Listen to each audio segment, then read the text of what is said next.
Kita sudah live streaming di Facebook Let's Talk ya. Baik. Oke. Baik, selamat pagi. Selamat pagi di Indonesia, selamat malam waktu Amerika. Selamat pagi, siang, sore, dan malam. Selamat 24 jam, salam sehat, salam solidaritas, salam feminis, dan salam Let's Talk ya. Saya Ira dari Let's Talk dan host diskusi kita kali ini. Senang sekali kita kehadiran Himas dan Mbak Mia di sini ya. Jadi kedua orang ini sebenarnya nggak asing ya, nggak asing banget, apalagi Mbak Mia. Bosan. Lihatnya bosan.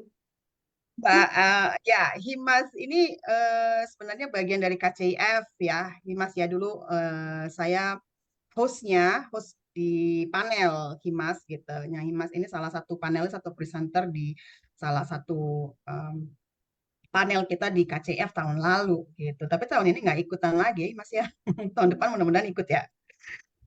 Oke, Mbak Mia juga sebenarnya bagian dari keluarga Lestok dan Mbak Mia ini ya relawan Lestok ya, salah satu relawan Lestok dan juga bagian dari KCIF tahun lalu dan tahun ini juga gitu. Bahkan Mbak Mia 2 kali presentasi tahun lalu dan tahun ini. Iya, emang. 2 tahun, iya 2 kali presentasi di tahun lalu, KCIF tahun lalu dan 2 kali juga di tahun ini dengan tema panel yang berbeda gitu. Dan juga jadi chair ya kalau nggak salah tahun lalu ya. Nah, Himas dan Mbak Mia ini juga salah satu kontributor gitu di buku Transformasi Feminisme Indonesia ya, Bunga Rampai atau edited volume yang sudah kita terbitkan kerjasama dengan LSPR Publishing dan Pondi.co ya, yang saya dan Farid juga merupakan editor dan juga sekaligus kontributor. Nah, baik kawan-kawan semua, kita memasuki program Feminist Book on Facebook. Jadi kita singkat itu FB on FB, gitu, FB on FB. Ini yang sesi ketiga, ini salah satu program Lestok yang baru gitu ya. Jadi kita memang memanfaatkan media gitu, media platform digital gitu, apapun kita manfaatkan gitu. Jadi memang belum bisa secara in person ya. Kalau Lestok itu belum bisa sampai saat ini karena memang domisili kita ada di Binghamton, New York. Jadi mungkin satu saat nanti ketika kita sudah di Indonesia kita bisa melakukan ya diskusi-diskusi offline atau in person gitu, mungkin bisa ketemu langsung dengan Mbak Mia, dengan Himas gitu ya, atau di teman-teman di seluruh Indonesia gitu. Dan kita juga punya sebenarnya beberapa keluarga Lestok yang ada di luar negeri gitu, selain di Indonesia. Nah, di FB on FB sesi ketiga ini salah satu tadi saya sudah katakan, ini salah satu kegiatan Lestok yang baru, program baru. Nah, judul buku yang akan kita bahas hari ini adalah Menjelajahi Diri Memeluk Intimasi, Kajian Panseksualitas Indonesia gitu. Nah, kayaknya nih yang tepat banget buat jadi moderator emang Mbak Mia. Saya langsung tawarin Mbak Mia, mau nggak jadi moderator langsung? Oke gitu ya. Nah, ini bukunya keren banget gitu. Saya sempat baca ya separuh lebih lah dari buku ini gitu. Dan nanti mungkin sekalian Himas bisa bisa ini ya ngasih informasi ke kita gimana sih cara mendapatkan buku ini gitu. Kalau saya sih langsung ke EVOS waktu itu dan gitu ya dan langsung download dari sana gitu. Kalau Mbak Mia saya yang kirim. Nah, kawan-kawan semua, kita akan punya waktu 1,5 jam gitu di FPN of B ini gitu. Nanti Mbak Mia akan membuka atau memberikan pengantar ya dan Himas sebagai narasumber kita akan memberikan juga eh, ya pemaparan tentang isi buku ini buat teman-teman yang belum membaca buku ini mungkin akan dapat sedikit gambaran dari pemaparan Himas nanti gitu ya. Nah, saya akan nanti Mbak Ilmia yang akan memperkenalkan Himas ya ke teman-teman semua. Saya itu saja dari saya sebagai host untuk membuka acara. Terima kasih atas kehadiran kawan-kawan semua yang ada di Zoom dan juga karena kita live streaming di Facebook ya, sedang menyaksikan juga di Facebook dan nanti rekaman ini rekamannya saya kok lupa merekam sebentar. Tapi nanti bisa di-download dari Facebook juga kok. Nah, nanti rekamannya akan tetap kita upload di YouTube ya, buat teman-teman bisa menyaksikan di kanal YouTube Let's Talk. Itu saja dari saya langsung akan menyerahkan ke Mbak Mia, moderator kita kali ini seorang apa ya, dukun ya Mbak? Dukun, free, child free, proponent atau advocate dari child free dan seorang relawan Let's Talk dan juga antropolog feminis. Silakan Mbak Mia langsung dibuka. Terima kasih. Oke, Mbak Ira. Terima kasih, Mbak Ira. Oke, mungkin langsung saja saya kenalkan supaya kita waktunya lebih cepat. Siapa itu Himas Nur? Jadi Himas Nur ini untuk titlenya she atau her ya, bukan bukan he atau his atau they atau them. Jadi Himas ini menulis fiksi, reportase, dan riset yang beresonansi pada wacana gender, seksualitas, seni budaya, ekologi, dan kesehatan mental. Wah, ini memang saya banget ini. Menyelesaikan program Magister Kajian Budaya dan Media di Universitas Gadjah Mada tahun 2002 loh. Sama lagi kayak saya nih, kajian budaya juga nih. Beberapa antologi bersamanya antara lain Transformasi Feminisme Indonesia, Pluralitas, Inklusivitas, dan Interseksionalitas, terbitan LSPR Publishing 2024, Parade yang tak pernah usai, yang lalu, sekarang, dan akan menjadi, buku Mojok tahun 2002, Kabar dari Angin, Perkawanan Perempuan Menulis 2022, Membisikkan Bekal untuk Perjalanan yang Sangat Jauh, Pendekatan Feminis dalam Kerja Seni Budaya, Pertas 2021, Narasi Perempuan dan Interseksionalitas, Politik, Hukum, dan Ekonomi, Odise 2021, dan Membunuh Binarisme Gender, Gaya Nusantara 2020. Wah, Mbak Himas ini saya harus applause dulu nih, banyak banget ini karyanya ini. Saya nggak sebanyak ini tentu aja ya, terlalu malas untuk menulis. Oke, mungkin untuk menghemat waktu langsung aja kita akan ngobrol-ngobrol tentang buku Mbak Himas. Sebentar, saya jujur saya kok lupa bukunya, tapi temanya sih tentang panseksualitas. Nah, sebelum kita bahas tentang bukunya Mbak Himas, satu hal yang saya pikir penting ya untuk dipaparkan di awal itu adalah karena semua orang belum tentu tahu apa sih itu panseksualitas. Itu Mbak Imas, monggo Mbak Imas silakan. Ya, halo, salam kenal semua teman-teman yang ada di sini maupun di Facebook. Terima kasih banget, aku senang banget bisa belajar bareng dan ada di ruang ini bareng teman-teman. Makasih juga buat Let's Talk, juga Mbak Mia tadi. Ketika kita berbicara tentang panseksualitas, apa ya itu panseksualitas gitu.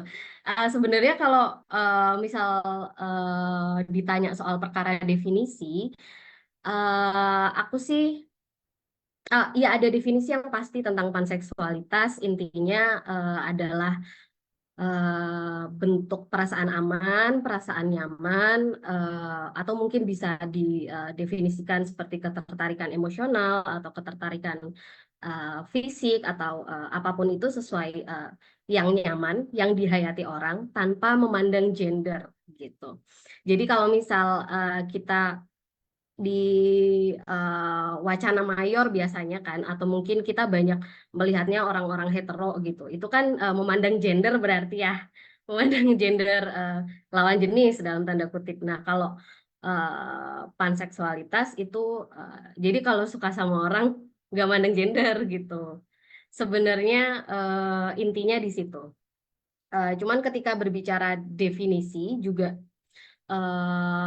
aku sendiri juga percaya bahwa yang berhak untuk menentukan definisi atau label itu ya orang tersebut, orang diri sendiri gitu. Jadi definisi itu pun bisa apa ya, bisa digoyangkan tipis-tipis lah gitu. Tapi kalau secara garis besar ya ada keywordnya kalau untuk panseksual enggak memandang gender, jadi regardless of gender gitu. Oke Mbak Imas, terima kasih untuk penjelasannya yang komprehensif. Sekarang mungkin bisa langsung aja Mbak Imas diceritakan tentang apa sih buku tentang menjelajahi diri, memeluk intimasi, kajian panseksualitas di Indonesia. Silakan Mbak Imas. Ya, apa ya jelasinnya? Mungkin aku akan bahas dari pertamanya ya, kenapa aku Ya, apa tertarik ini ya. Mungkin nulis ini. prosesnya ya, proses sampai Iya. penulisan.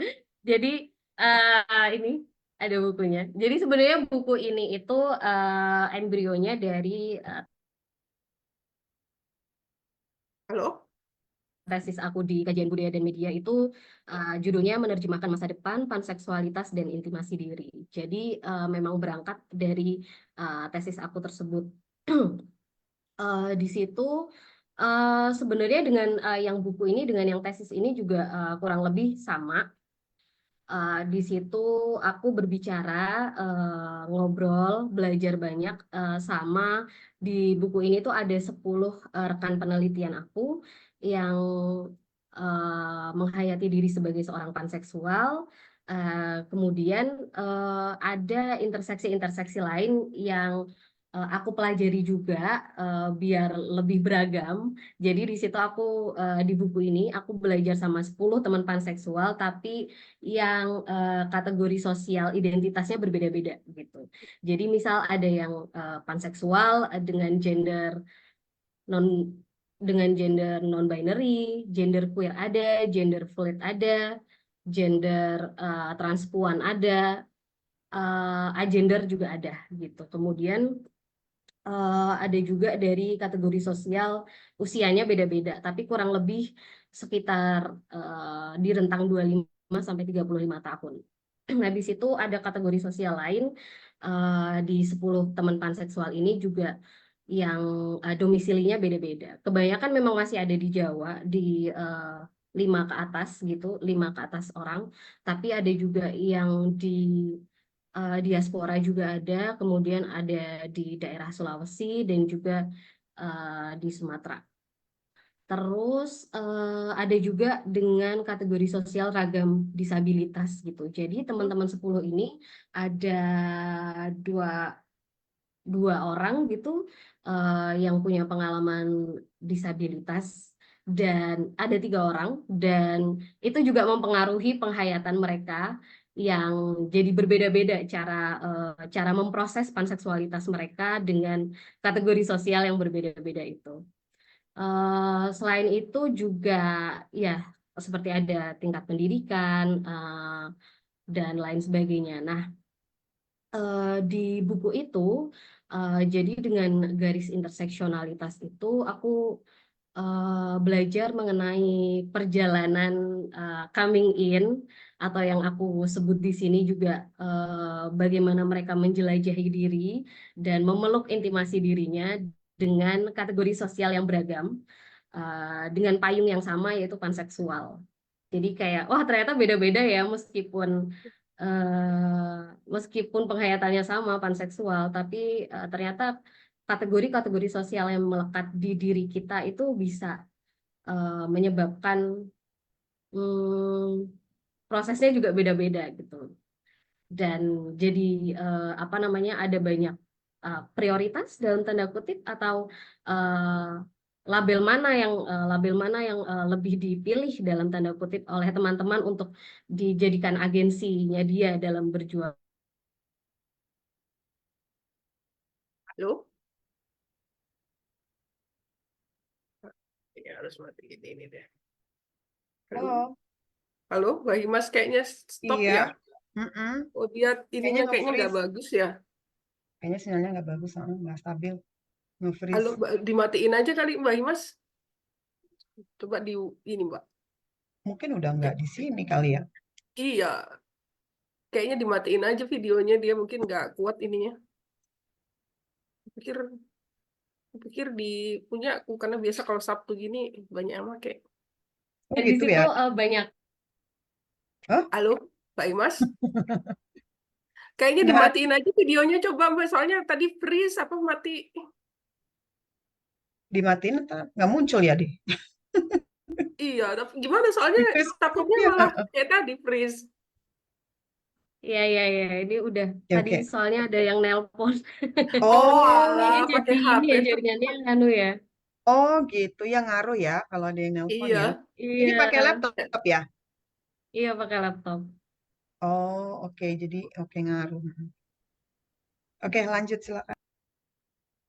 Ya, mohon maaf teman-teman. Semoga tadi aku sampai mana ya? Ya, intinya aku belajar banget tentang bagaimana mereka berproses dengan keintiman dirinya, kemudian juga bernegosiasi dengan kategori-kategori sosial lain yang melekat pada dirinya, sehingga penerjemahan panseksualitas di dalam dirinya itu juga jadi lebih beragam di antara 10 rekan penelitiannya aku itu. Terus tadi aku juga sedikit bilang juga ya soal kekerasan yang mungkin spesifik di ada beberapa yang spesifik dialami oleh teman-teman panseksual di sini. Kalau di bagian di buku ini ada di bagian 2 buku ini, nyontek sebenarnya aku lupa bagian mana. Monoseksisme dan penghapusan panseksual gitu. Jadi sebenarnya akar dari kekerasan yang terjadi di dalam panseksual itu adanya, kalau kita sering bilang heteronormativitas, sebenarnya ada juga mungkin di sini teman-teman juga banyak yang tahu tentang mononormativitas gitu. Jadi itu adalah apa ya, struktur kuasa yang kemudian kayak melanggengkan bahwa yang paling suci, yang paling keren lah, yang kayaknya alami terberi itu adalah eh, orang tuh suka sama satu aja gitu, satu, dalam hal ini seksualitas, satu gender aja gitu. Kan misal di wacana kita kan seringnya cuma kayak didikotomiin gitu kan teman-teman, kayak kalau nggak homoseksual ya hetero gitu kan, oh lu nggak hetero berarti lu homo ya gitu, padahal atau sebaliknya gitu, padahal ada banyak banget ragam seksualitas lain yang jadi dinihilkan, yaitu ragam pluriseksual itu tadi yang lebih beragam, kayak panseksual, biseksual, apa namanya, dan banyak yang lainnya gitu, aseksual mungkin. Nah, payung-payung ragam seksualitas yang di luar monoseksual itu tadi, itu kena kekerasan yang namanya mononormativitas. Jadi kadang sering nggak dianggap, nggak divalidasi teman-teman panseksual itu, karena kok kamu bisa suka, misal sebenarnya ini beririsan juga dengan teman-teman kok bisa suka sama cewek sama cowok misal, kok bisa suka sama lebih dari satu gender gitu misal. Dan itu juga jadi dipertanyakan gitu, validitas penghayatan teman-teman pluriseksual itu tadi. Nah, kekerasannya tuh ada mononormativitas, kemudian ketidaktampakan panseksual, kemudian ada banyak sekali stigma-stigma panseksual, pembatalan panseksual, dan panfobia gitu. Di salah satu rekan penelitian aku itu juga agak susah untuk, memang ini tidak bisa digeneralisasi, cuman ini jadi ketika aku belajar dari teman ini, aku jadi tahu bahwa kita di dalam ruang queer sendiri pun, di dalam queer space sendiri pun itu masih banyak menginternalized mononormativity itu. Jadi ketika salah satu rekan penelitian aku, teman panseksual dan dia gender fluid, dia itu kayak ketika dia gender fluid dengan karakteristik seksnya itu assigned female at birth gitu. Jadi ditetapkan sebagai perempuan saat lahir oleh struktur normatif dokumen kenegaraannya dia gitu. Dan dia menghayati diri sebagai gender fluid dan panseksual.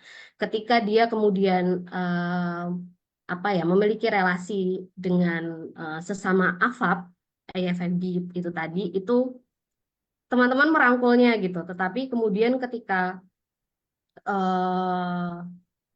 dia dengan karakteristik seks yang berbeda, misal assigned male at birth, itu jadi kayak, loh kok kamu jadi sama cowok gitu kan, kok kamu mengkhianati ini dan lain sebagainya gitu. Nah, aku yang mau aku pointing di sini bukan, tentu itu perasaan yang sangat menyakitkan diinvalidasi, tapi kita bisa apa ya, bisa lihat lebih dalam lagi bahwa ternyata sampai ke internalisasi gitu, dan kita jadi terpecah-pecah sesama queer space, sesama teman-teman queer sendiri gitu, karena jadi ada tingkatan bahwa wah enak kan sama cowok gitu, sama lawan jenis dalam tanda kutip, jadi nggak kelihatan gitu. Nah itu kan ada barrier-barrier yang mesti kita bongkar juga ya, tentang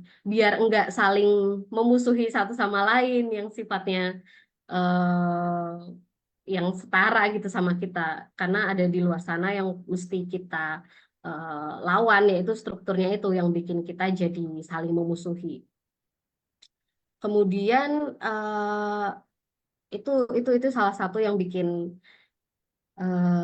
mononormativitas itu kencang sekali, sehingga teman-teman juga jadi tidak ada ruang baik di tempat yang mayoritas hetero itu nggak ada tempat di di ruang queer pun juga masih perlu banyak bernegosiasi gitu, karena itu tadi eh, akarnya kita masih masih masih biner banget gitu. Jadi kalau di gender ada biner, sebenarnya di seksualitas juga ada biner gitu kan. Kalau di gender binernya cewek cowok, kalau di seksualitas ya binernya kalau nggak hetero homo, udah dua itu. Jadinya payung-payung seksualitas yang lain tidak jarang sekali diwacanakan. Jadi ketika jarang banget diksi atau label tentang panseksual, biseksual itu muncul, kan otomatis wacananya makin terbatas, otomatis visibilitasnya juga terbatas, dan otomatis juga orang jadi ini apa ya gitu. Otomatis juga jadi nggak tahu kekerasan yang dialami sama teman-teman di dalam payung pluriseksual itu apa aja. Makin makin clueless gitu teman-teman. Eh ini juga aku jadi teringat salah satu kesusahan ketika bikin tesisnya dulu sebelumnya. Itu aku nyari referensi dalam bahasa Indonesia susah banget. Kayak eh, aku kita kita kita senang dan bersyukur banget, dan bahkan di sini teman-teman yang ada di sini udah apa punya banyak penelitian, kajian-kajian yang eh, mungkin udah aku baca juga teman-teman. eh, tapi apa kajiannya kan kita lebih banyak di beberapa tahun belakang lebih banyak tentang eh, sebut saja LGBT gitu ya. Maksudnya di dalam labelnya adalah ya lesbian, gay, biseksual atau transgender gitu. Dan aku cukup kesusahan untuk nyari wacana panseksualitas di Indonesia. Ini juga jadi bingung gitu eh, karena ketika wacananya terbatas, itu eh, kita-kita yang mau proses coming in, yang mau proses ini, aku apa sih ini yang aku namakan, yang aku rasakan tuh ada namanya nggak sih gitu kan? Itu juga jadi susah gitu. Dan itu juga sedikit ada juga di sini juga di mana ya? Di bab 1 awal-awal. Jadi bab 1 di sini judulnya visibilitas, pencarian, dan ketakutan yang terlembaga. Di situ ada subbab media dan representasi. Jadi aku juga belajar dari 10 rekan penelitian aku. Kalau mereka, aku nanya itu, teman-teman tuh pertama kali tahu ada terminologi panseksual tuh dari mana ya gitu. Ternyata macem-macem gitu. Dan itu dari media-media alternatif kayak gitu, dari eh, ada dari meme, ada dari apa fanfiction atau fiksi penggemar itu. Terus ada dari dating apps. Jadi dari ya dari situ, dari situlah eh, tahu tuh ada terminologi panseksual. Habis itu kan mereka akhirnya mencari lebih dalam kan, mencari lebih lanjut apa sih itu panseksual gitu. Terus akhirnya mereka jadi bisa meredefinisi sebelum label-label yang sebelumnya mereka rasa itu adalah label mereka gitu. Karena polanya adalah biasanya teman-teman di panseksual ini sebelumnya karena kalau di plus 62 di kita kan wacananya lebih banyak di seputar 4 huruf itu, yaitu LGBT. Jadi misal ada salah satu rekanku itu yang mengidentifikasi diri sebagai lesbian gitu, tapi sebenarnya dia nggak cocok sebenarnya gitu. Tapi terus akhirnya menemukan terminologi panseksual itu, habis itu cari-cari lebih dalam, oh ternyata aku lebih cocok di sini. Dan polanya kebanyakan dari teman-teman ini berangkat dari mengidentifikasi sebagai monoseksual dulu, entah lesbian atau gay. Terus ketika menemukan terminologi panseksual, oh iya ini aku sebenarnya lebih cocok yang ini gitu. Akhirnya tahu gitu. Ada juga yang langsung ke dari monoseksual ke pluriseksual tapi ke biseksual dulu gitu. Jadi karena biseksualitas juga mungkin termasuk dalam wacana LGBT yang ada di Indonesia gitu. Jadi mungkin informasi itu lebih banyak, paparan informasi lebih banyak gitu.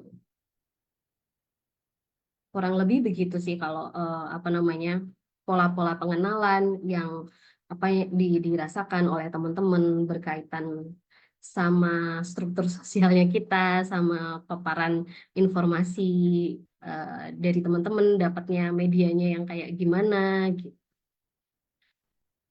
Wah, apalagi ya mungkin dari teman-teman ada yang mau memaparkan juga. Enggak, ini menarik, ada beberapa term baru ini yang terus terang aku juga baru dengar ya, term-term baru ini. Tadi yang terakhir itu yang aku dengar tuh soal pluriseksual, itu bisa dijelasin sedikit nggak? Maksudnya biar teman-teman yang di sini juga aware, kan nggak semua orang juga tahu apa sih pluriseksual itu. Iya. Apa bedanya sama panseksual gitu loh. Terus terang aku Oh juga iya. bingung. Jadi ketika aku bilang pluriseksual itu adalah payung untuk mengakomodasi teman-teman yang di luar monoseksual itu tadi. Kalau mono itu kan yang ada di dalam payung monoseksual itu kan heteroseksual dan homoseksual. Di dalam homoseksual juga ada payungnya lagi, yaitu lesbian dan gay gitu ya.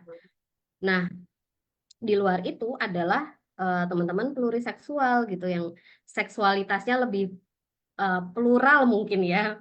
Kenapa dinamakan pluriseksual gitu. Jadi yang enggak di dikotomi dua tadi gitu. Misalkan kayak jadi di dalam pluriseksual itu ya ada panseksual, ada biseksual, kemudian seksualitas lain yang mungkin belum bernama juga. Aku juga nggak tahu. Misalnya aja kan kayak biseksual. Teman-teman biseksual itu kan bisa mengalami ketertarikan fisik, emosional, atau merasa aman dan nyaman dengan orang dengan gender yang sama dengan dirinya dan gender lain gitu. Atau mungkin sederhananya kalau definisi yang agak dulu gitu bisa suka sama cewek cowok gitu. Jadi maksudnya nggak cuman suka sama dalam tanda kutip lawan jenis aja atau sesama jenis aja gitu. Gitu. Jadi yang lebih seksualitasnya lebih plural dan panseksual itu masuk di dalam payung itu. Gitu Mbak Mia. Oke, terima kasih penjelasannya komprehensif sekali. Oke, teman-teman, kalau ada yang mau bertanya, silakan langsung aja ya. Langsung buka kamera kalau mau buka, atau kalau nggak mau buka juga nggak apa-apa. Ada yang mau bertanya kah? Oh, belum. Kalau belum ada, oke. Saya ada ini nih, ada apa ya, penasaran. Kan aku sempat baca bukunya secara ini aja ya, brief gitu. Kalau kulihat umur-umurnya itu sekitaran 20-an ya, 20-an awal gitulah kulihat. Nah, ini bagiku menarik ya, karena yang seusia aku, nggak ada ya. Nah, itu kenapa? Apakah memang anak-anak zaman sekarang itu memang lebih terbuka terhadap hal tersebut atau bagaimana gitu loh maksudku? Karena kulihat di situ rentang umurnya sekitar 20-an ya.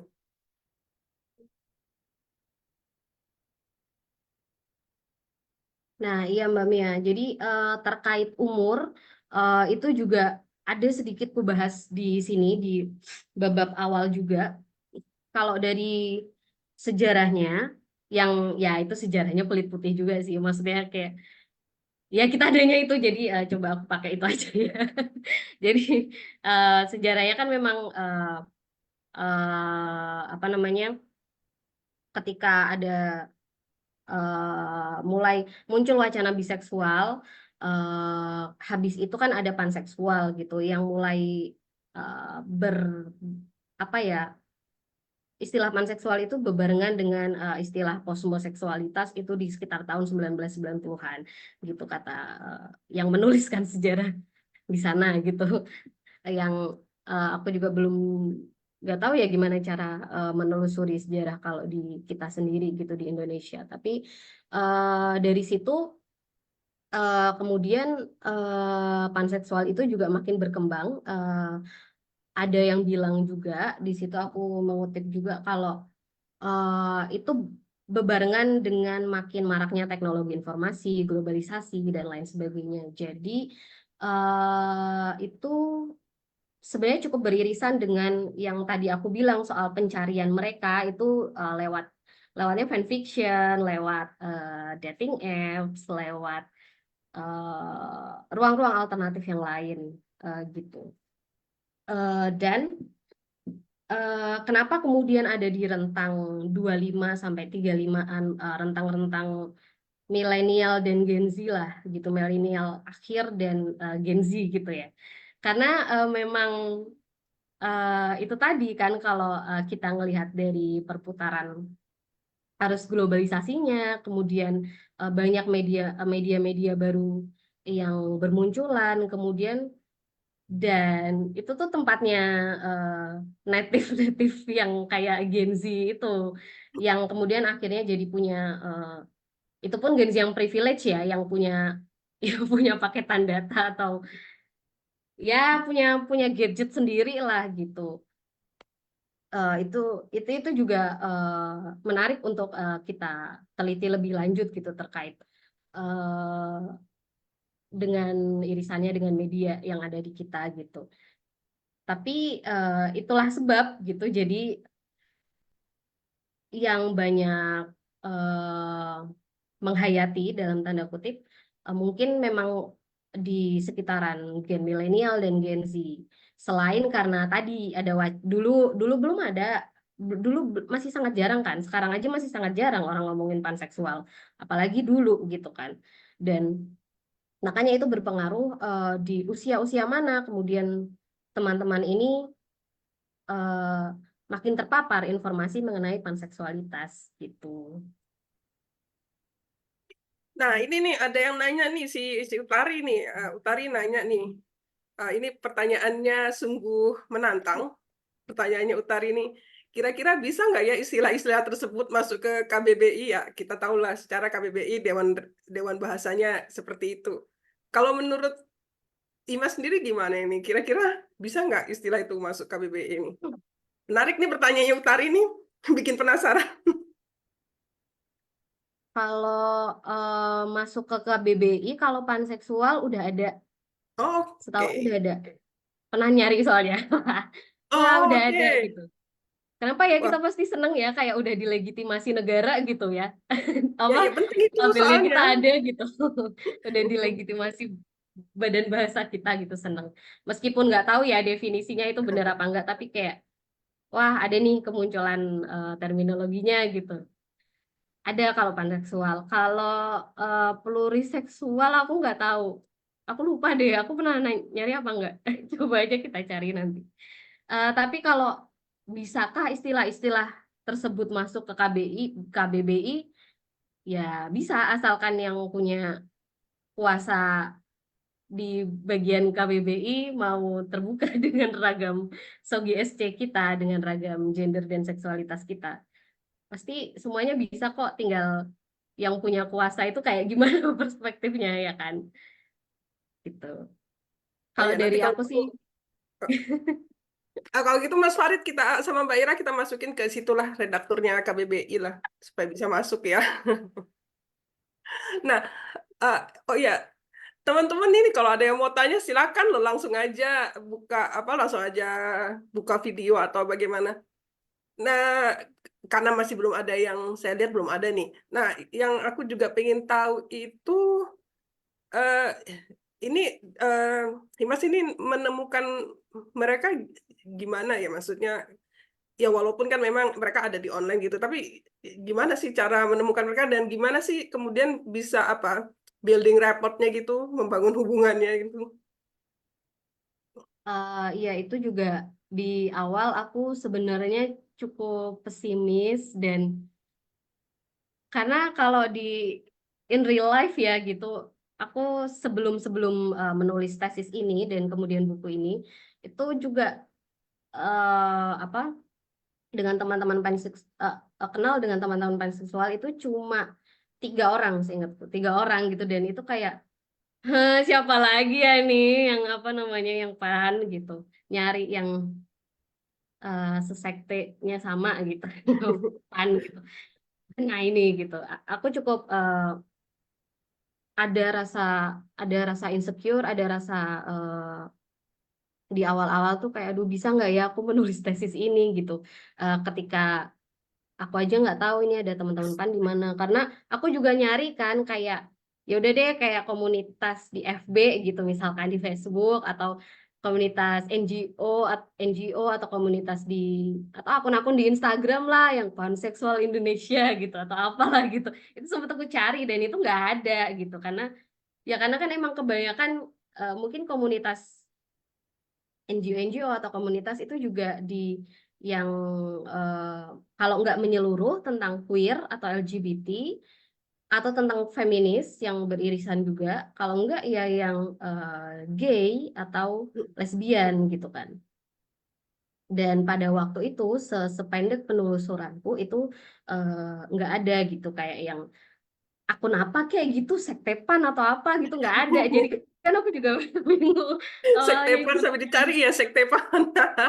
ini ada apa enggak ya gitu kan. Terus kemudian akhirnya aku menyebar apa seperti halnya teman-teman yang lain, menyebar kuesioner yang menghayati diri sebagai pan, silakan yang berkenan untuk di ngobrol bareng lalalala gitu adalah. Kemudian terus aku minta tolong ke teman-teman komunitas, teman-teman yang ada di IG kan ada banyak banget ya tuh apa namanya akun-akun feminis, akun-akun udah banyak lah tuh di tahun 2021 aku mulai menyebarkan itu, mengajak membuat sekte pan itu ke teman-teman. Nah barulah di situ kemudian kan terjaring ya, terkumpul gitu kan, terkumpul Terjaring nggak apa-apa. teman-teman itu. Dan buat aku itu tuh angka yang gede ya buat aku Ya. itu, karena nggak nyangka gitu ada sekitar 90-an sekian gitu, hampir 100 gitu. Mungkin buat orang itu kecil tapi buat aku itu gede karena sebelumnya nggak nyangka ternyata wah banyak juga gitu ya teman-teman pan gitu di Indonesia, dan seneng banget gitu. Setelah akhirnya terkumpul barulah aku aku pilah berdasarkan kategori sosial yang beragam itu tadi, yang ada kepercayaan, usia, ragam disabilitas dan lain-lain. Jadi dari ini sih bantuan dari teman-teman semua, dari NGO dari komunitas yang minta tolong gitu. Aku bikin woro-woro pengumuman mau bikin tesis tentang panseksual. Kalau ada yang berkenan ikut bareng, ikut menulis, ya nggak menulis sih, maksudnya kayak ya ikut bareng untuk melanjutkan proses ini, silakan gitu. Oke, ini ada yang Jadi nanya dari nih di situ. chat nih. Ada yang nanya. Jadi ini urutan ya, saya urut dari si apa nih, ada Doni namanya nanya. Dia nanyanya bagaimana jika kalangan umum selalu mengkaitkan dengan seks bebas. Dengan pandangan yang minor kepada LGBT saja sudah demikian. Bagaimana dengan konsep dari yang dibahas ini, panseksual maksudnya.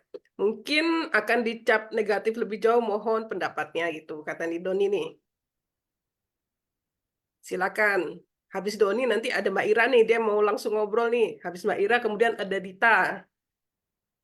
Ya, silakan Ini dijawab dulu dari Doni nih. by the way, kita ngobrol aja ya guys. Oh iya, Kalau ngobrol misal aja teman-teman ini ada dari tadi terus apa ini ngobrol loh. Iya, ya kita tiba-tiba ngobrol berasa ini. kayak ini sidang tesis lagi. Ah ya ampun, jangan dong. Aku masa tapang dosen. Iya Iya, iya. silakan jawab yang dari Doni ini. Nanti aku ditambahin ya teman-teman dan dikoreksi misal aku ada yang keliru atau salah atau bias juga gitu. Kalau dikaitin sama kalau dikaitin sama seks bebas gimana? Ya kan seks memang harus bebas nggak sih? Saya Iya sepakat itu. maksudnya. Iya. Eh, Iya kan seks memang harus bebas. Cuma mungkin maknanya di sini seks bebas tuh yang free sex yang itu ya, yang apa sih party-party gitu-gitu ya. Ya itu kan sebenarnya memang stigma yang sering ada ya gitu. Kalau dikaitin sama seks bebas ya udah kaitin aja gitu. Di bagian mananya gitu. Kalau misal di bagian mananya gitu.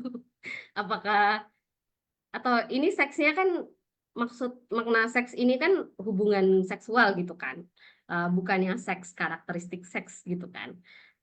Yang seks gender gitu bukan kan. Nah ya udah dihubungin aja di bagian mana bisa dihubungin gitu.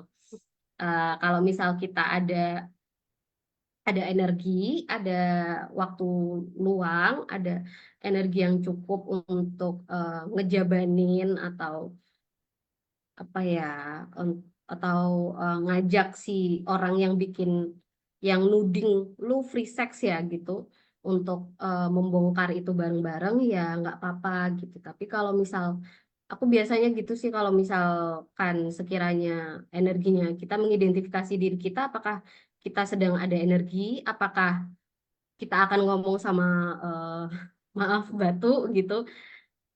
Wah, susah nanti maksudnya mending tengok ke diri kita dulu, well-beingnya kita lagi baik apa enggak. Kalau misal energinya cukup, pengetahuan kita cukup untuk cara ngedeliver kita bisa untuk ke teman-teman yang stigmanya masih sukses aja berarti sukses aja kan mereka ya.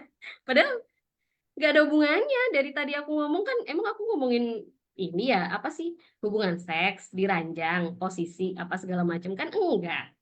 Itu kan wacananya beda lagi kan. Ini lagi ngomong soal penghayatan, bagaimana kita berintimasi dengan diri. Sederhana penghayatan paling personal deh, kamu kenapa kok bisa bilang kamu cowok gitu, kok bisa bilang kamu cewek, kok bisa bilang kamu Islam gitu. Sama kan sebenarnya. Itu sebenarnya sama kayak yang kenapa kok bisa panseksual gitu. Kalau dihubungin ya malah pengen tahu hubungannya apa ya.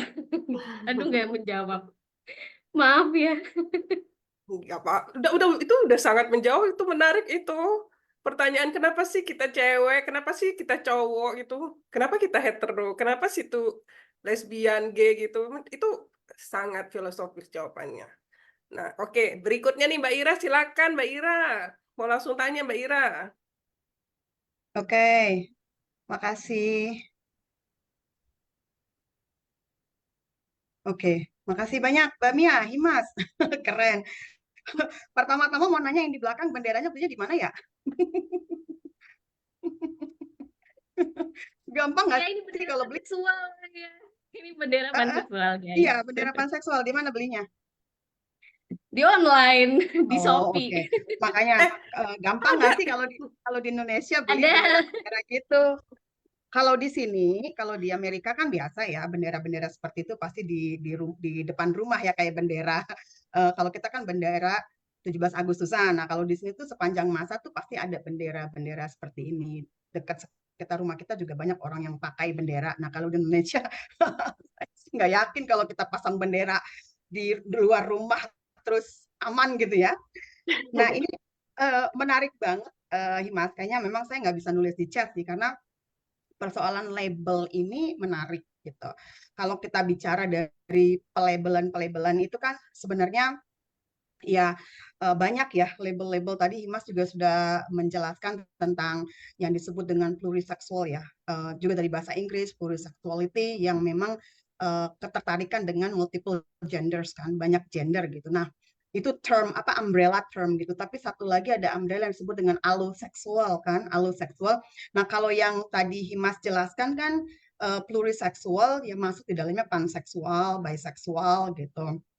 Dan ada apa queer, termasuk queer di dalamnya juga gitu, karena queer juga kan term atau label yang digunakan orang untuk menolak normativitas apa hetero atau mono hetero normativitas gitu. Jadi pertama menolak mungkin mainstream, terlalu mainstream LGBT gitu ya. Kemudian yang kedua untuk mewadahi atau memayungi orang-orang yang nggak masuk di dalam kategori lian ya, non normatif itu sebenarnya gitu. Lalu ada alloseksual, alloseksual juga sebenarnya umbrella term ya, payung yang mungkin nggak begitu dikenal sih di Indonesia. Saya nggak tahu sih kalau di Indonesia, tapi sepertinya alloseksual nggak begitu banyak dikenal gitu, bahwa orang bisa punya ketertarikan dengan gender apapun gitu, regardless gendernya apalah gitu, mau dia identifikasi gendernya apa. Dan di dalam umbrella term itu ada LG, ada lesbian, gay gitu ya, dan queer juga bisa masuk di dalamnya gitu. Nah, umbrella ini yang mungkin nggak dikenal gitu. Nah, kemudian ada lagi istilah, saya nggak tahu ya di Indonesia gitu ya, mungkin pengkaji-pengkaji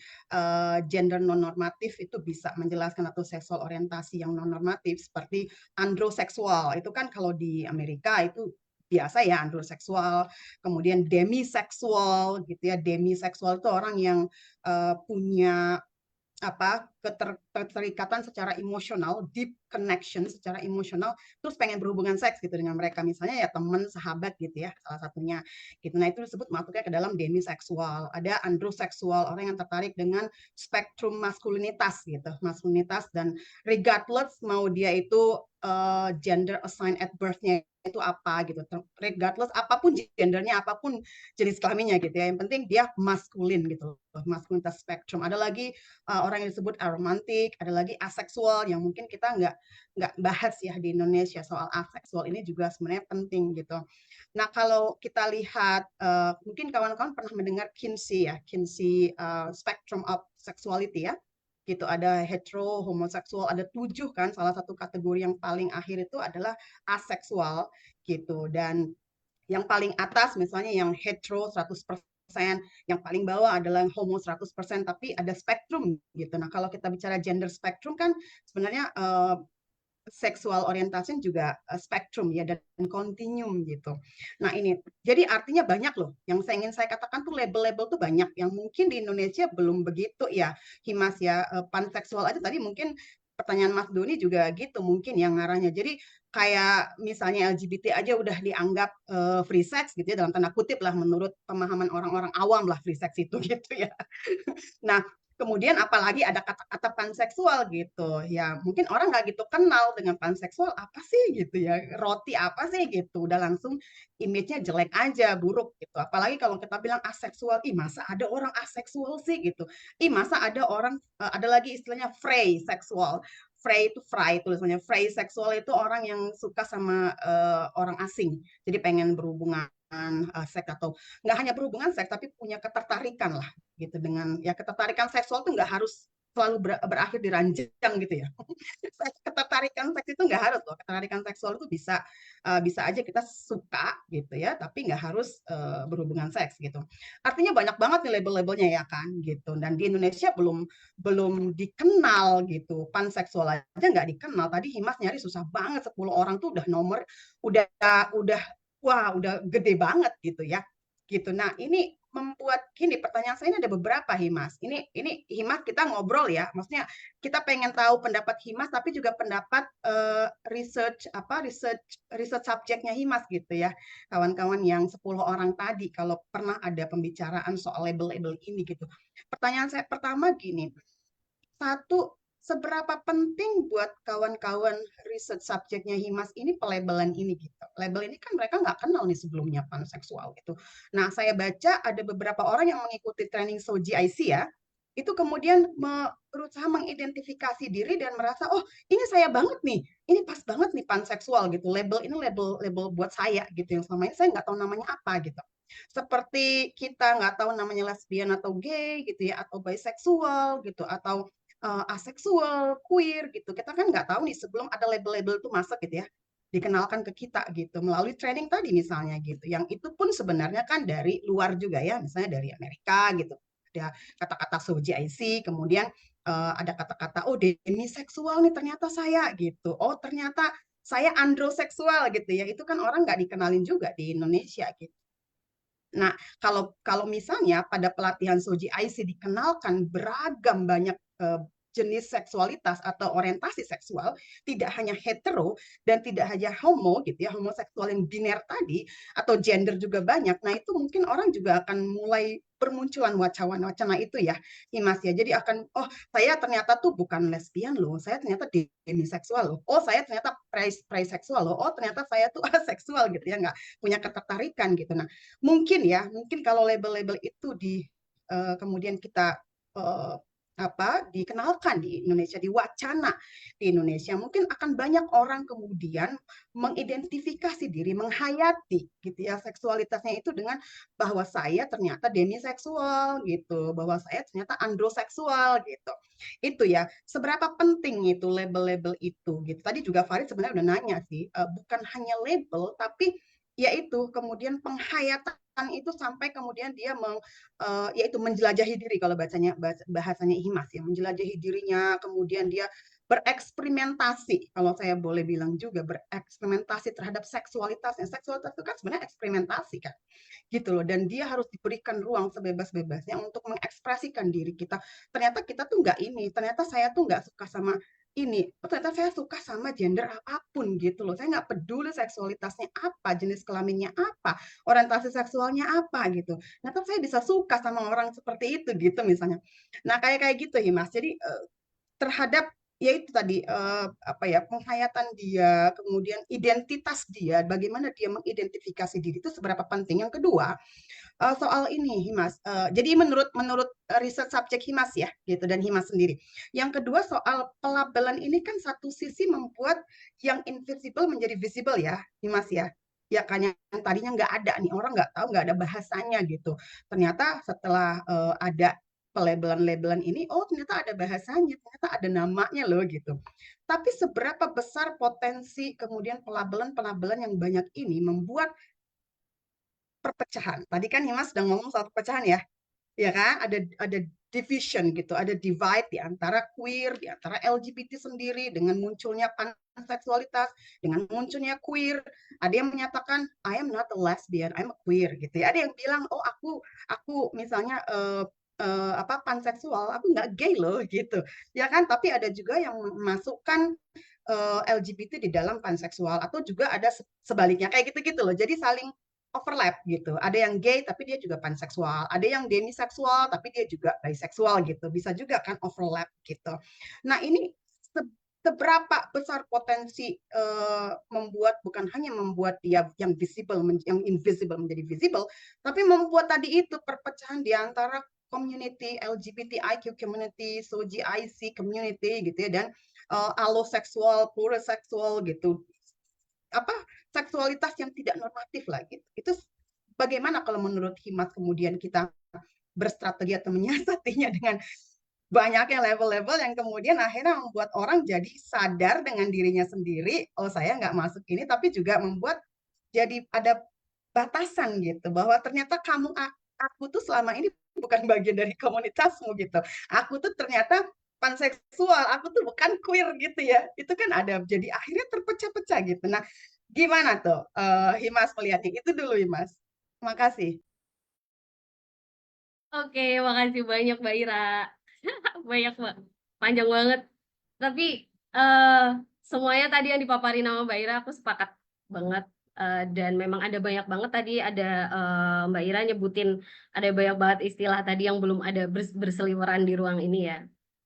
Untuk yang pertama dulu tentang seberapa penting, aku juga jadi menengok kembali ke percakapanku dengan teman-teman rekan-rekan penelitianku ke 10-nya seberapa penting untuk bisa, mungkin pertamanya seberapa penting untuk bisa menemukan terminologi dulu.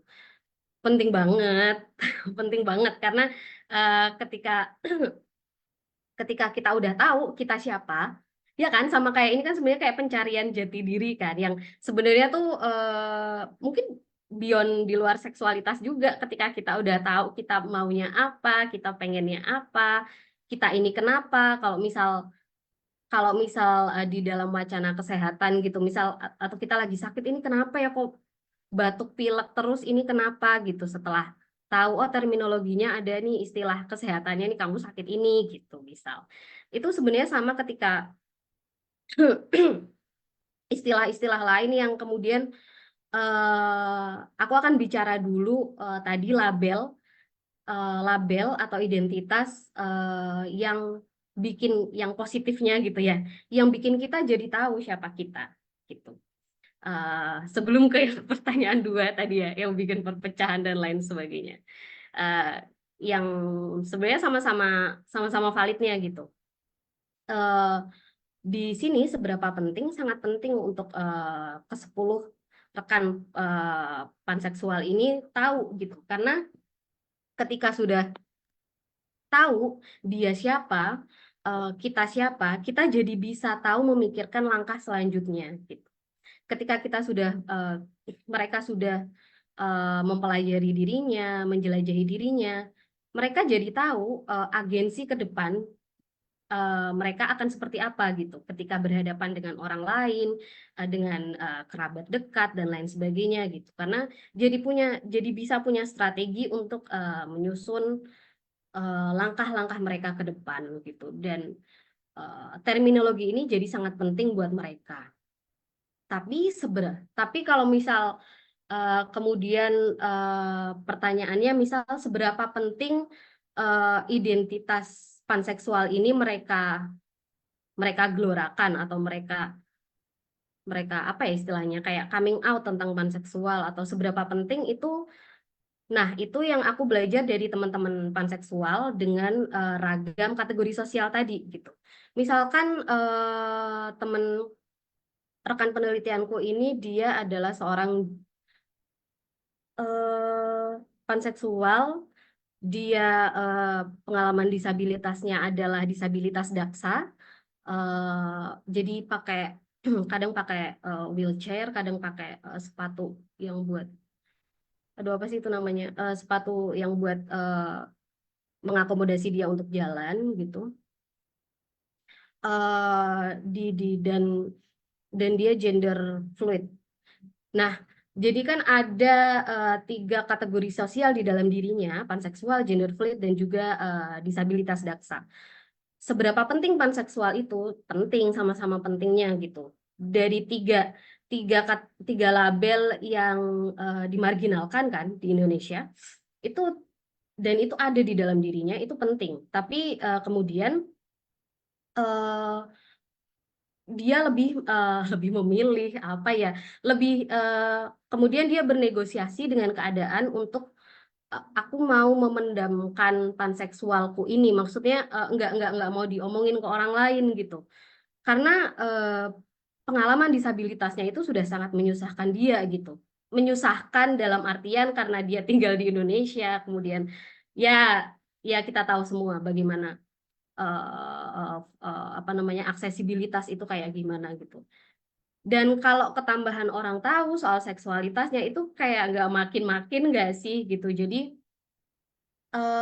untuk menamai diri itu penting, tapi kemudian untuk untuk bisa berjuang tuh maksudnya secara publik, atau paling nggak declare untuk coming out atau dan lain sebagainya, itu jadi sesuatu hal yang nomor 2 dalam tanda kutip. Kalau memang harus ada, meskipun agak bingung juga ya, ketertindasan kok ada hierarkinya gitu kan.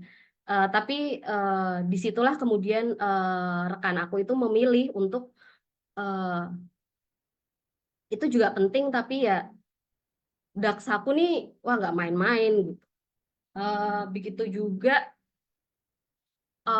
masih ngomongin disabilitas gitu, salah satu ragam disabilitas lain temanku ini itu dia adalah diaspora, dia sedang kuliah S3 di luar, panseksual, dan dia punya disabilitas kayak ada eh, ada apa ya, gimana ya, ada penyakit penyakit penyakit kronis gitulah di bagian saraf gitu. Dan panseksualitasnya dia itu jadi tidak di sana. Orang-orang di Indonesia seperti aku itu kan dulu itu kan awalnya kayak enak banget ya di luar negeri gitu, apa kayaknya tuh bebas gitu, kayak terbuka gitu. Nah, dari pengalamanku apa namanya ngobrol dengan temanku ini, ternyata sama aja di luar negeri. Maksudnya dia juga banyak mengalami penindasan gitu. Misal dia pernah ada di salah satu gay bar di sana gitu. Eh, Ya anggapannya kan sama-sama sepayung gitu ya, queer itu lebih enak gitu. Tapi ternyata enggak, karena di gay bar sana itu nggak ada kursinya gitu, nggak ada tempat duduk. Sementara dia dengan pengalaman disabilitasnya itu harus duduk gitu, ngerti nggak sih, kayak berdiri bisa, cuman sangat lelah gitu, punya apa namanya, kelelahan kronis gitu. Dan ini gimana mau ikut vibing dan lain sebagainya. Dan panseksualitas buat dia jadi bukan sesuatu yang penting, dalam artian ada banyak kondisi konteks yang kemudian penting nggak penting itu jadi bergoyang juga maknanya gitu. Kemudian terkait dengan label juga, bagaimana kemudian ini juga jadi kayak concern banyak, apa, concern kita semua ya, ketika kemudian nggak ada label bingung, ada label bingung gitu kan ya. Apa, dan itu benar-benar valid gitu, kayak yang perlu kita, yang mungkin yang perlu kita bareng-bareng bisa kita siasati adalah eh, label itu bisa membantu kita untuk mengenal, berintimasi dengan diri kita sendiri, tapi benar memang label itu jangan sampai jadi bikin kotak-kotak baru. Jangan sampai kita bikin kotak-kotak baru dengan adanya label gitu. Kita udah keluar dari kotak nih, kita udah keluar dari kotak heteronormativitas gitu. Kita masuk ke dalam, kita ternyata terjebak ke dalam kotak-kotak yang lain yang yang mengharuskan kita untuk mendeskripsikan diri kita sebagai apa gitu. Kalau dari aku pribadi, uh, aku pun juga seberapa apa ya tadi ya, seberapa potensinya juga sangat besar untuk bisa apa namanya saling pecah, saling ini dan lain sebagainya. Cuma seperti yang aku bilang sebelumnya, uh, perpecahan itu bisa ada, dan garisnya tuh jadi perpecahannya secara vertikal gitu ya. Eh, kita jadi di apa ya, dikontrol untuk bermusuhan, untuk jadi pecah satu sama lain gitu. Padahal akar dari penindasannya, akar dari kekerasannya adalah heteronormativitas itu tadi, mononormativitas itu tadi gitu. Ketiadaan ruang aman, wacana yang inklusif, itu akarnya. Tapi kemudian namanya akar ya susah kebongkar kan. Internalisasi itu sangat mungkin, dan adanya label-label bisa membentuk gegar-gegar yang lain itu sangat mungkin dan sangat wajar dan sangat valid. Tapi jangan, ini juga pengingat juga buat aku dan kita semua untuk enggak kemudian kembali terjebak. Kita merasa sudah menang karena sudah keluar dari label atau udah keluar dari normativitas yang satu, tapi jangan sampai normativitas yang lain bikin kita ini. Meskipun bentuk pengakuan itu sangat penting juga di mungkin di queer space secara keseluruhan ya, karena apalagi queer Indonesia mungkin ya.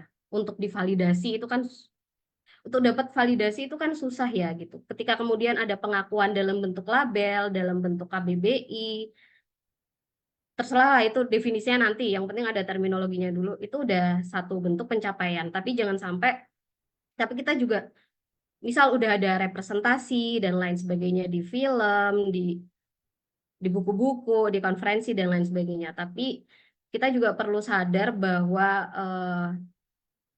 representasi itu juga bisa menjebak gitu. Jadi kita tidak akan pernah bisa untuk merepresentasikan kelompok sosial tertentu gitu. Karena kalau enggak, takutnya nanti jadi ada sesuatu yang dikultuskan gitu. Nah, ketika sudah ada pengkultusan akan sesuatu, akan oh tokoh ini PAN ya, oh tokoh ini demiseksual ya, ini demiseksual Indonesia nih kayak gitu. Itu bisa jadi banyak backlash dan banyak gegar, dan apa namanya ya, bikin ideal-ideal sendiri, idealnya PAN tuh kayak gini, idealnya Demi tuh kayak gini. Itu pola-pola yang sebenarnya kurang lebih sama, kita mereproduksi pola-pola di heteronormativitas itu tadi. Jadi ya kalau potensi perpecahan itu memang sungguh sangat besar, meskipun di Indonesia mungkin belum begitu terlihat, karena untuk mencapai apa namanya fase yang kenal terminologi aja masih susah gitu. Buat pecah masih susah lagi nantilah. Masih beberapa tahun lagi mungkin.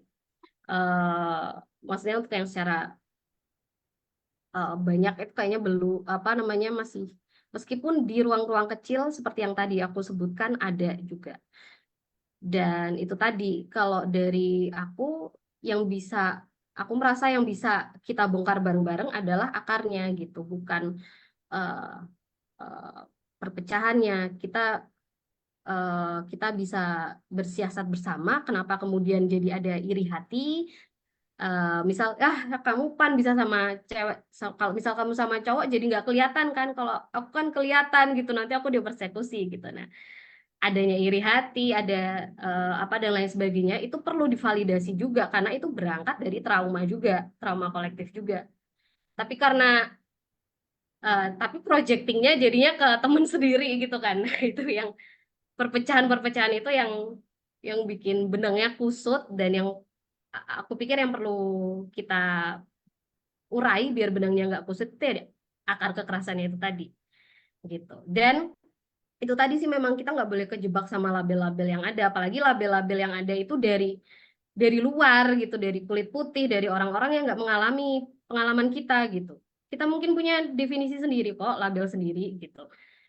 Seperti yang paling awal tadi aku sebut bahwa aku menjelaskan tentang definisi panseksual, tapi yang paling berhak untuk mendefinisikan diri sendiri dan menyematkan label itu ya diri orang tersebut sendiri gitu. Jadi semoga adanya label ini nggak bikin kita tambah bingung, tapi jadi tools buat pencarian-pencarian lanjutan kita untuk apa namanya menjelajahi diri dan belajar tentang keintiman diri. Gitu. Ada tambahan nggak teman-teman? Keren, Gimana Mbak keren. Ira? Mbak Mia, dikit aja Mbak ya, boleh ya? Ya, silakan. Ini Menarik soalnya ada banget. yang tanya lagi nih Mbak Ira. Iya, menarik banget diskusinya. Ini nyambung loh sama yang tadi soal representasi yang Himas bilang ya. Representasi bahwa memang sebanyak apapun, ya kan? Aku baru, sebentar aku tuh sampai lupa. Jadi nyebutnya tuh label ya, bacanya label. Oke, sorry, aku bilangnya label-label. Nah, banyaknya label-label itu kan sebenarnya memang nggak bisa merepresentasikan ya begitu banyak orang gitu, apalagi di Indonesia. Jadi memang kita nggak akan bisa untuk mengembrace siapapun gitu dengan orientasi seksual yang ya seperti apapun, bagaimana dia menghayati dirinya sendiri gitu. Nah, hubungan-hubungan intimasi tadi gitu, seksualitas gitu. Nah, itu iya setuju banget, memang itu nggak bisa sampai kapanpun kita nggak akan bisa. Jadi begitu banyak nanti muncul lagi ada label baru gitu. Tapi tetap nggak akan bisa kan merepresentasikan. Tapi tadi kan Himas bilang pengakuan itu penting gitu ya. Kemudian pengakuan, identifikasi, self define ya, self identifikasi, self declare sendiri gitu. Itu juga penting banget gitu. Nah, ada hierarkinya tadi Himas bilang, iya ya Himas. Jadi ada cerita di Indonesia itu, jadi di kawanan queer-queer muda ini gitu. Mungkin teman-teman juga menyaksikan atau pernah mendengar ya bahwa ada keirian, kecemburuan seperti yang Himas katakan tadi di antara queer sendiri gitu. Misalnya mereka yang ke luar negeri yang sudah berdiaspora itu dianggap tidak loyal gitu. Oh, kamu kok ke luar negeri sih? Gitu loh. Berarti kamu nggak loyal dong di Indonesia sampai harus ke luar negeri melarikan diri gitu ya. Gitu-gitu ya. Itu satu cerita yang nyata dari teman-teman yang mengadvokasi dan teman-teman queer sendiri gitu. Satu yang ini singkat aja pertanyaan tambahannya ya. Mungkin soal coming in dan coming out nih, Mas. Tadi kan Himas cerita nih, mereka itu coming in bisa menerima dirinya sendiri. Itu penting label-label itu gitu untuk mereka bisa mengidentifikasi, self-define gitu, tapi belum tentu bisa mendeklar kan, coming out gitu loh ke orang bahwa saya gitu. Mengingat misalnya ya di Indonesia sangat bukan hanya heteronormatif tapi homofobik gitu dan transfobik, panfobik juga mungkin. Nah, kalau boleh tahu sedikit aja Himas informasi dari 10 orang ini tuh yang coming in itu apakah 10-nya, terus yang coming out ada berapa gitu kalau boleh gitu.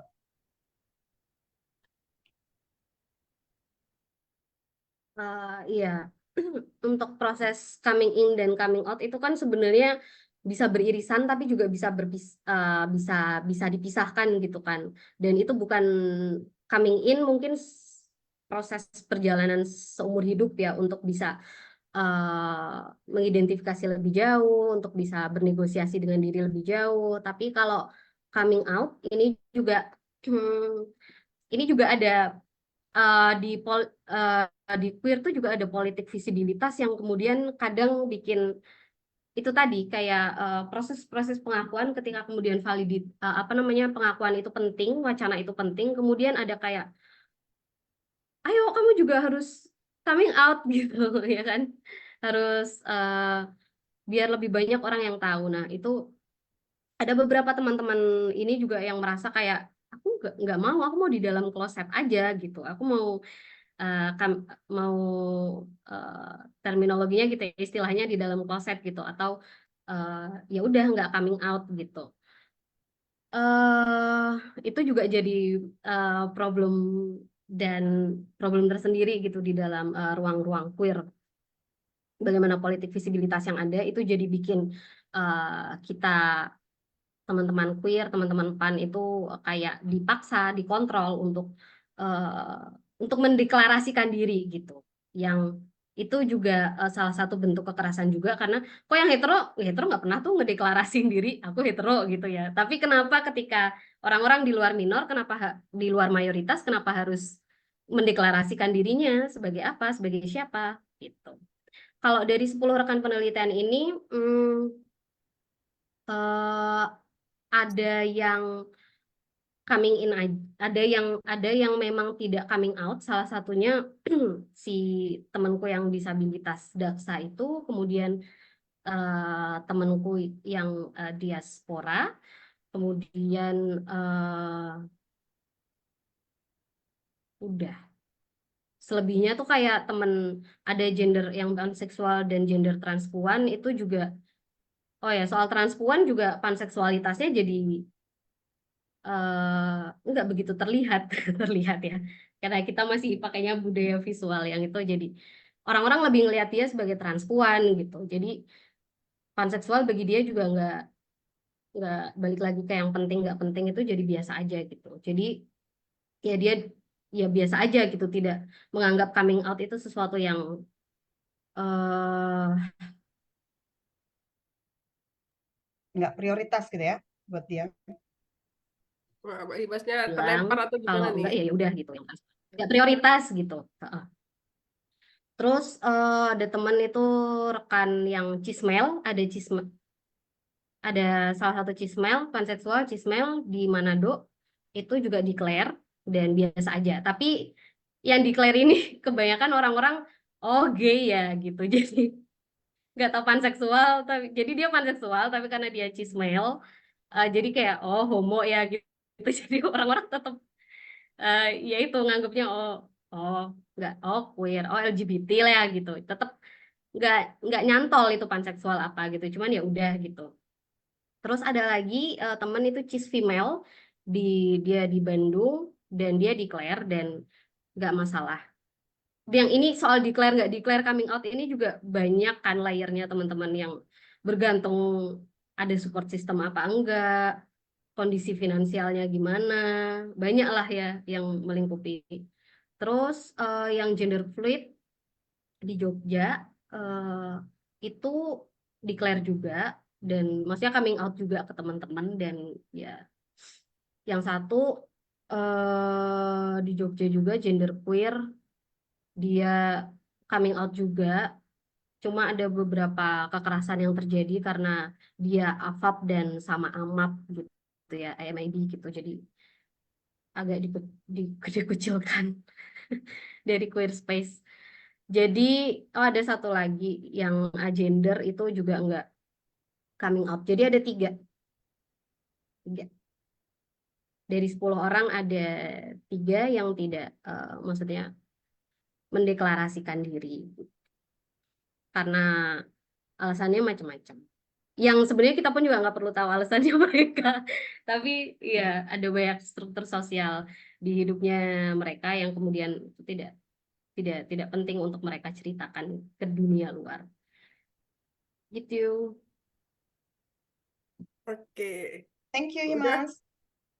Oke, Mbak Ira udah puas ya. Nah, ini Mas ada pertanyaan dari Dita ini di chat box ini ya. Dia bertanya, ini sebenarnya tadi Himas sudah jelasin sih sedikit. Jadi perbedaan untuk penjelasan antara biseksual dan panseksual itu apa? Lalu korelasinya sendiri dengan feminisme bagaimana gitu. Salam dari Cirebon gitu. Wah, ya makasih. eh Kalau korelasinya dengan feminisme semuanya berkorelasi ya guys. Bahkan memang awalnya banyak di teman-teman 10 rekan penelitianku ini awalnya berangkat dari jadi SJW gitu, SJW itu maksudnya yang apa?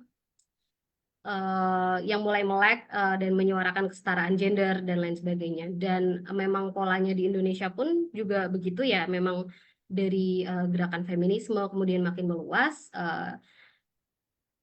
karena feminisme ini juga ada yang sifatnya dan berangkat dengan nilai-nilai keadilan gender, kesetaraan dan lain sebagainya. Kemudian ragam-ragam yang lain itu jadi ikut beresonansi dan ikut masuk dan jadi lebur jadi satu gitu gerakannya. Kalau soal perbedaan rigid antara biseksual dan panseksual, mungkin yang jadi poin juga di dalam beberapa teman-teman panseksualku ini, banyak yang kemudian sebelumnya tadi kan aku bilang polanya mengidentifikasi diri dari lesbian dulu, terus ke panseksual, atau dari lesbian ke biseksual terus ke panseksual, atau dari biseksual terus ke panseksual. Itu adalah dan kebanyakan ini di teman-teman yang punya ragam gender gitu. Jadi yang gender queer, gender fluid, yang agender, rekan penelitianku ini yang gendernya di luar biner cewek cowok, itu merasa lebih nyaman untuk mengidentifikasi sebagai pan, karena kalau di pan itu tidak perlu mengidentifikasi dirinya itu gendernya apa. Kalau biseksual, jadi kita harus perlu mengidentifikasi gender kita apa gitu. Misal karena definisi biseksual itu kita tertarik dengan orang yang punya identitas gender sama dengan kita dan identitas gender yang berbeda gitu. Atau kita bisa suka dengan 2 orang, dengan lebih dari 1 orang gitu. Yang salah satunya adalah gender kita. Nah, ini juga kenapa di dalam penelitianku ini aku juga memasukkan interseksionalitas seperti identitas gender, karena identitas gender itu ternyata berpengaruh gitu. Nah, di teman-teman ada beberapa yang prosesnya itu barengan gitu. Jadi nggak cuma proses nyari dia seksualitasnya apa, tapi dia juga lagi nyari gendernya itu apa gitu. Misal di teman agender gitu, dia tuh juga lagi nyari juga gendernya apa dan seksualitasnya apa. Jadi kan bisa jalannya barengan gitu ya. Jadi, aduh aku aja belum mengidentifikasi genderku apa kayak gitu. Kalau di biseksual kan ada definisi yang menyebutkan bahwa oh perlu mengidentifikasi gender kita dulu gitu. Itu yang bikin teman-teman ragam gender beberapa lebih nyaman untuk masuk ke dalam panseksual gitu. Dan kalau poin lebih fokus poin keywordnya itu tadi emang panseksual regardless gender, jadi nggak memandang gender. Kita suka sama siapa, suka sama orangnya, nggak ngelihat gendernya apa. Kalau di biseksual itu masih di beberapa definisi itu masih melihat gendernya apa gitu. Aduh, maaf ya belibet teman-teman. Enggak belibet kok. Dirimu itu menjelaskannya dengan konsis gitu. Kalau aku gitu nggak bisa begitu. Semoga Kalau aku udah gelambiar gitu. Ini semoga karena teman-teman kita mau masuk di mendengar. penghujung ini sebenarnya bagiku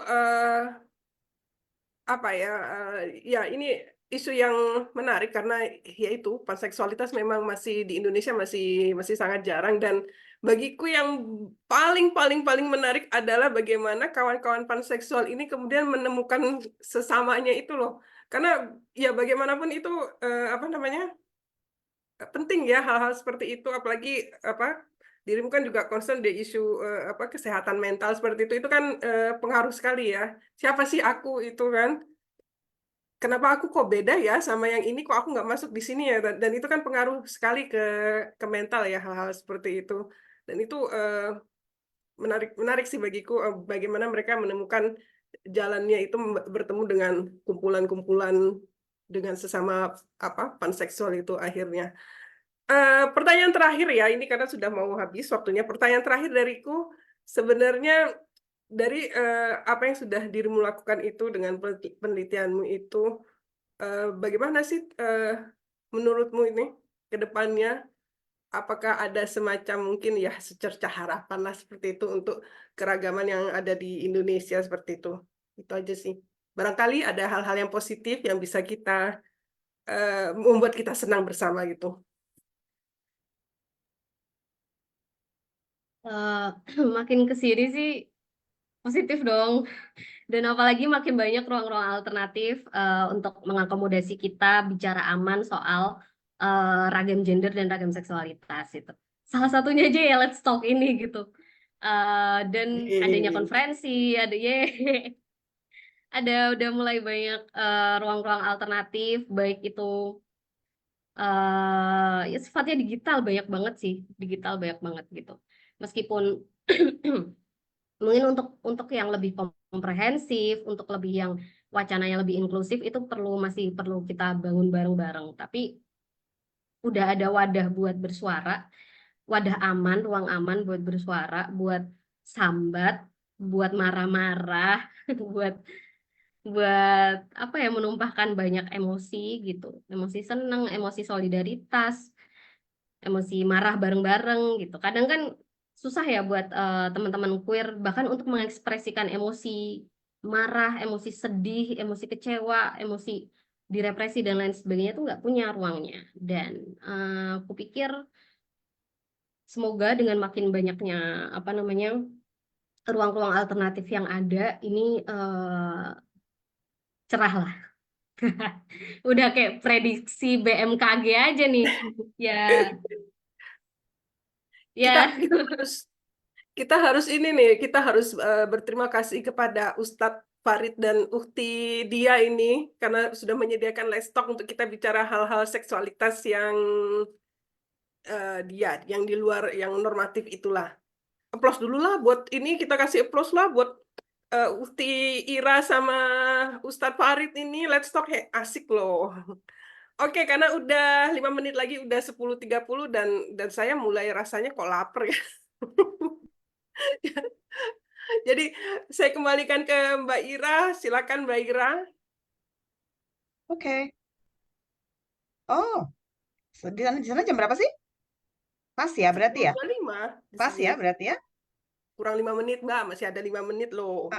Oh, oke. Aku pikir malah tadi udah, kok kayaknya kita udah 2 jam setengah. Ternyata salah. Salah lihat jam aku ya. Karena aku lihat setengah 12 jamku. Ya Ya Allah, ampun. udah malam. Setengah 12 di sini. Oke, makasih banyak. Applause dong sekali lagi buat Mbak Mia Yeay. dan Uhti ya, dukun dukun Uhti, Mia dan Himas. Makasih banyak, keren banget. Aduh, Mbak Utari, dikasih love Mbak Utari, dibuka dulu itunya dong. Kita mau foto dulu nih. Mbak Utari. Halo, Ustari. Foto Wah, C. Bentar. weh. Kamarku berantakan, aku lagi packing. Nggak apa-apa, Mbak. Mau kemana lagi? Mau wisuda. Oh, mau wisuda? Gaya banget ya. Oh, ya, ya, ya, ya, ya, ya. Asik. Berarti ke sana lagi dong ya? Ke Iya. Australia? Wah, keren. Nitip-nitip apa tuh, Mbak Mia? Biar dibawain. Kapan berangkat, Mbak? Hari Jumat depan. Oh, oke. Sukses deh. Ntar fotonya jangan lupa ya, Oh diposting-posting iya. ya nanti.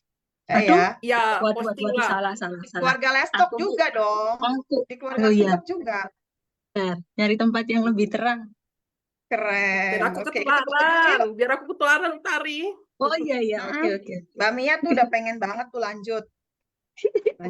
Lanjut apa? Aduh, Sekolah. Ayo kita foto dulu. mari. Kak Imas keren banget, seneng aku dengernya Ayo. tadi. Farid kok masih pakai itu background? Cinta Coba. banget sama. Oke, oke, kita foto dulu. Farid mau pakai itu virtual backgroundnya atau mau di remove? Satu, nggak apa-apa lah. Dua, satu, dua. By the way, buku puisi udah keluar loh ISBN-nya. Kita udah lagi mau proses cetak. Mm-mm. Yeay. Oke, ini pengumuman ya. Ada 5 menit lagi saya gunakan untuk pengumuman deh. Makasih banyak buat Himas ya. Keren banget Himas. Mbak Mia juga. Terus ya, Himas ya jangan kapok ya kalau kita undang-undang ya di Let's Talk ya. Makasih banyak udah bersedia kita undang di Let's Talk. Mudah-mudahan ikutan lagi di KCIF tahun depan ya. Gitu. Dan ini kawan-kawan ditunggu ya untuk teman-teman presenter 2024 ya, KCF 2024. Untuk tulisannya ya, kiriman tulisannya nanti akan ada Mbak Utari, saya dan Farid yang akan mereview dan akan menjadi tim editor untuk KCF yang kedua ya, untuk kita yang kedua nanti gitu. Masih ada waktu banyak kok. Waktunya itu kita perpanjang jadi 1,5 bulan untuk mengirimkan tulisan kawan-kawan. Ini hanya untuk call for book chaptersnya hanya untuk presenter aja. Jadi Mas yang nggak jadi presenter mah nggak bisa ya kirim naskah tulisannya tahun depan ya nggak apa-apa. Ya mudah-mudahan sih tiap tahun akan seperti ini ada konferensi, kemudian akan ada buku keluar gitu ya, akan ada anak-anak selanjutnya, anak-anak kita karya kita selanjutnya dan yang nggak menabukan ngomongin hal-hal ya seperti ini gitu ya, ngomongin hal-hal yang bebas-bebas tadi yang dianggap riset. Emang harus free ya, Imas ya. Namanya juga ngomongin Iya, seks, kalau nggak emang, free, Mbak. gimana gitu. Kacau gitu ya. Pikiran juga harus free gitu ya. Terus tubuh juga harus free ya. Semuanya harus free. Oke, itu soal tulisan. Yang kedua, ya kita kan sudah menerbitkan buku tuh yang di virtual background-nya Farid tuh. Gitu, Jiwa-Jiwa Bercerita, kumpulan memoir dan cerpen. Sayangnya, oh ada Mbak Utari juga, nulis 2, Mbak Mia nggak masuk. Maaf ya, menyesal dia. Ada tulisan aku juga nulis gitu ya, cerpen. Mbak Utari nulis memoir ya, Mbak Utari dengan cerpen juga ya. Gitu. Dan ini cuma harganya 47.000, ada 170 halaman ya. Buat teman-teman yang ingin membeli bisa pesan langsung ke penerbit Haspa Publishing kerjasama dengan Lestok. Yang ketiga, itu kita juga mau nerbitin kumpulan puisi gitu, puisi-puisi COVID. Ini Mbak Mia nggak ikut. Mbak Mia nggak ikut juga. Mbak Utari ikut, adanya Mbak Utari ikut, saya juga ikut nyumbang 2 ya. Kata pengantar dari Pak Putu, Oka Suntanta. Nanti saya akan bikin flyernya untuk teman-teman bisa langsung pesan. Jadi bukunya langsung akan dicetak. Jadi nggak usah harus pre-order karena Lestok membantu biaya percetakan. Jadi Lestok memberikan udah transfer gitu ya uang ke penerbit untuk langsung dicetak 30 eksemplar dulu gitu. Nanti kawan-kawan kalau udah ada bukunya bisa langsung pesan dan bisa langsung dikirim gitu. Ini puisi juga hasil coaching penulisan ya dengan Pak Putu Kasukanta gitu. Dan Himas nih suka puisi juga ya. Ntar kapan-kapan ini ya baca puisi ya di lesok ya. Kayaknya aku pernah lihat baca puisi deh dan suka puisi ya. Nanti akan ada call for ini juga sih puisi feminis nanti ikutan ya. Wah, Ini Mas ya. Oke. asik. Iya, iya, Heeh. iya, iya. Nah, untuk tanggal 20 di Sabtu depan kita akan ada nih sama Mbak Mia lagi nih moderatornya gitu. Kayaknya nah, ini kita akan membahas di FTDT.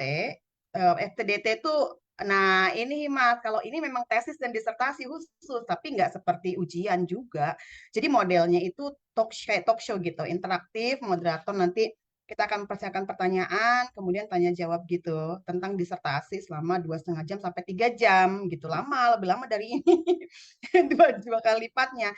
Kita akan ngobrolin tentang disertasinya Mbak Persi Jesse Ismo yang baru saja lulus, baru saja di wisuda di UGM, yang berjudul apa ya, The Construction and Contestation of Gender Identity of BISU. Kira-kira kayak gitu deh.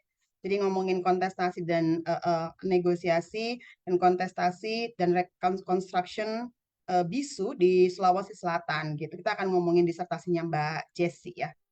Beliau dosen, salah satu dosen gitu. Dan ini menarik banget, kita akan ngomongin salah satu gender dari 5 gender di Sulawesi Selatan. Nanti moderatornya Mbak Nia.